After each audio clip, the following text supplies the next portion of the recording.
Hello student, তোমরা যারা ক্যালকাটা ইউনিভার্সিটির আন্ডারে ফিফথ সেমিস্টারের ছাত্রছাত্রী আছো এবং তোমাদের রাষ্ট্রবিজ্ঞান সাবজেক্টে অনার্স আছে, তোমাদের জন্য আজকের ক্লাসটা খুবই গুরুত্বপূর্ণ। আজকের ক্লাসে তোমাদের CC11 পেপার থেকে একটি গুরুত্বপূর্ণ 15 নম্বরের প্রশ্নের উত্তর নিয়ে আলোচনা করব। প্রশ্নটা কি আছে দেখো, প্রশ্নটা আছে সাংস্কৃতিক মার্ক্সবাদ গড়ে তোলায় ফ্রাঙ্কফুর্ট স্কুলের অবদানের ওপর একটি সমালোচনামূলক টিকা লেখো। এই প্রশ্নটা তোমাদের 2022 সালে একবার পরীক্ষায় এসে গিয়েছে এবং তোমরা যারা 2024-25 শিক্ষাবর্ষের ছাত্রছাত্রী আছো, তোমাদের জন্য 2022 সালের প্রশ্ন খুবই গুরুত্বপূর্ণ। আর এই প্রশ্নটা তোমরা ভালো করে তৈরি করবে। দেখে নাও অ্যান্সারটা। ফ্রাঙ্কফুর্ট স্কুল হলো এমন একটি সামাজিক গবেষণামূলক প্রতিষ্ঠান যেখানে সামাজিক তত্ত্ব এবং সমালোচনামূলক দর্শনের চর্চা হয়। এটি জার্মানির ফ্রাঙ্কফুর্ট শহরের গোয়েথ বিশ্ববিদ্যালয়ের অধীনে 1929 খ্রিস্টাব্দে প্রতিষ্ঠিত হয়। ফ্রাঙ্কফুর্ট গোষ্ঠীর তাত্ত্বিকরা মনে করেন যে সমসাময়িক সামাজিক তত্ত্ব বিংশ শতাব্দীর উদারনৈতিক পুঁজিবাদী সমাজগুলিতে যা ঘটেছে সেগুলির ওপর উপযুক্ত ব্যাখ্যা দিতে অপরাগ, সেগুলির উপযুক্ত ব্যাখ্যা দিতে পারে না। কি বলা হলো দেখো এখানে বলা হচ্ছে ফ্রাঙ্কফুর্ট গোষ্ঠীর তাত্ত্বিকরা মনে করেন সমসাময়িক সামাজিক তত্ত্ব বিংশ শতাব্দীর উদারনৈতিক পুঁজিবাদী সমাজগুলিতে যা ঘটেছে সেগুলোর উপযুক্ত ব্যাখ্যা দিতে পারে না। এরা পুঁজিবাদী ও মার্ক্সবাদী লেনিনবাদী তত্ত্বের বিকল্প কিছু খুঁজছিলেন যা জাতির এবং সমাজের নতুন নতুন দিকগুলি সঠিক ব্যাখ্যাদানে সক্ষম। এরা মার্ক্সবাদকে পুরোপুরি বাদ দিতে চাননি, তারা বাদ দিতে চেয়েছিলেন ঊনবিংশ শতকের ধ্রুপদী মার্ক্সবাদের সেই অংশকে যা 20 শতকের সামাজিক সমস্যাগুলিকে ব্যাখ্যাদানে অক্ষম। তারা এমন এক আদর্শবাদী সমাজ দর্শন গড়ে তোলার পক্ষপাতী ছিলেন যা ফ্রয়েড, মার্ক্স এবং হেগেলীয় তথ্যের ওপর ভিত্তি করে গড়ে উঠবে। আর এই গোষ্ঠীর মূল সমাজতাত্ত্বিক ধারণাগুলির উৎস ছিল Kant, Hegel, Karl Marx, Freud, Max Weber, Georg Simmel এবং জর্জ লুকাচ এর দর্শন।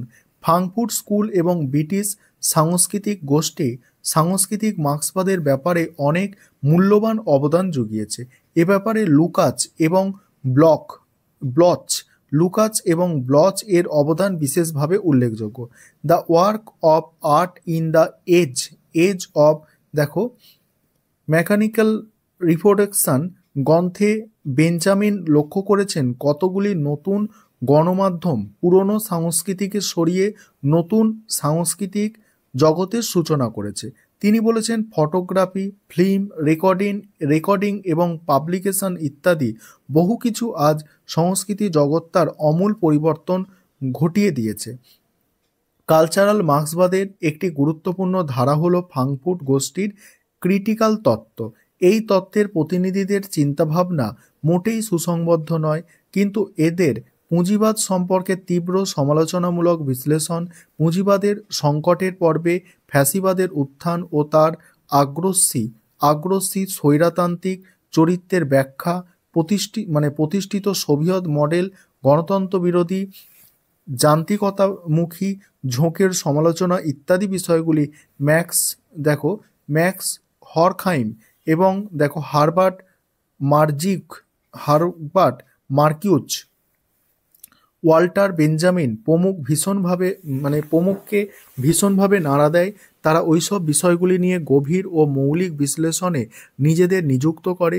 এদের চিন্তার মূল উদ্দেশ্য ছিল মার্ক্সবাদের নবীকরণ এবং যান্ত্রিকতার খোলস থেকে মার্ক্সবাদকে মুক্ত করে দার্শনিক স্তরে ওই তত্ত্বকে চেতনা, যুক্তি, জ্ঞান প্রভৃতির ধারণার সঙ্গে সম্মোহিত করা।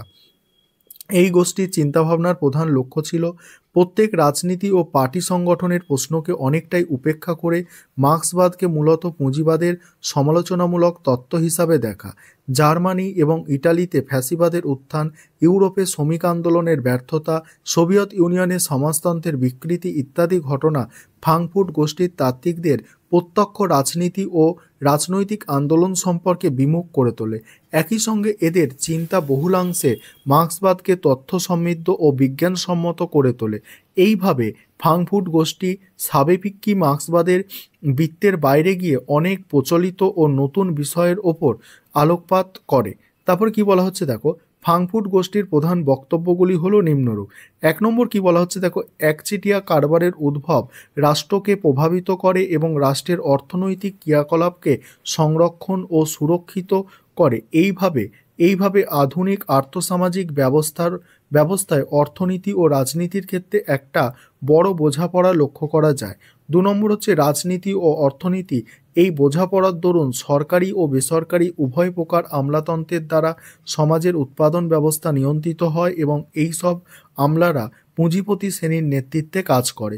3 নম্বর হচ্ছে পুঁজিপতি শ্রেণী এই সব আমলাদের সমাজ জীবনকে নিয়ন্ত্রণের কাজে ব্যবহার করে। 4 নম্বর, পুঁজিবাদী উৎপাদন ব্যবস্থা যতই এগিয়ে যায় শ্রম বিভাজনের প্রক্রিয়া সেই তালে এগিয়ে যায়। এতে গোটা উৎপাদন প্রক্রিয়াটি খণ্ডবিখণ্ড হয়, যান্ত্রিকরণের প্রসার ঘটে এবং উৎপাদন ব্যবস্থার সঙ্গে শ্রমিকের বিচ্ছিন্নতা তৈরি হয়।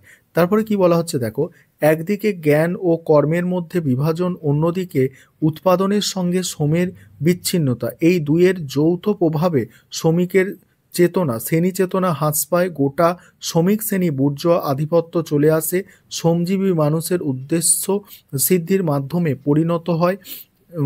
পরিণত হয় এবং উদ্দেশ্যগুলি তখন ব্যক্তিকে নিয়ন্ত্রণ করে আর একটা সচেতন শক্তি হিসাবে ফ্রাঙ্কফুর্ট গোষ্ঠীর এই ধারণার বিশ্বাসী যে বর্তমানে পুঁজিবাদী সমাজে যে প্রক্রিয়া চলে আসছে তা ব্যক্তি নিরপেক্ষ আধিপত্যের জন্ম দেয় এবং জনগণের সক্রিয় ভূমিকা গ্রহণের বিষয়টি এখানে গৌণ হয়ে দাঁড়ায়। এখানে পুঁজির আধিপত্য মানুষের মননে, চিন্তনে, শরীরে প্রবেশ করে এবং এখানে সামাজিকরণ প্রক্রিয়াটি চলে পরিবার বহির্ভূত প্রক্রিয়ার সাহায্যে। আর্ডনের মতে বর্তমান পুঁজিবাদী সমাজে চারুকলা ব্যবসায়িক শিল্পের রূপ পরিগ্রহণ করেছে। বর্তমানে পুঁজিবাদী শ্রেণীর দ্বারা নিয়ন্ত্রিত হচ্ছে নান্দনিক বিনোদনের সামগ্রী ও উৎপাদন। ব্যক্তির সামাজিকরণ প্রক্রিয়াকে প্রভাবিত করছে চারুকলার উৎপাদন ও উপভোগ প্রক্রিয়া। বর্তমানে শিশুরা তাদের পিতামাতাকে অনুকরণ করে না, তাদের কাছে অনুকরণের মডেল হলো বিভিন্ন বাণিজ্যিক বিনোদন। ফলে পিতামাতার ভূমিকা হ্রাস পায় এবং বাণিজ্যিক শিল্পজাত এক কৃত্রিম ও শক্তিশালী পিতার রূপকল্প শিশুর সামনে অনুকরণের প্রতিরূপ হিসাবে উপস্থাপিত হয়। এক কথায় ফ্রাঙ্কফুর্ট স্কুল পুঁজিবাদী সমাজের ক্রমবর্ধমান নিয়ন্ত্রণের বিষয়টিকে গুরুত্ব দিয়ে আলোচনা করে।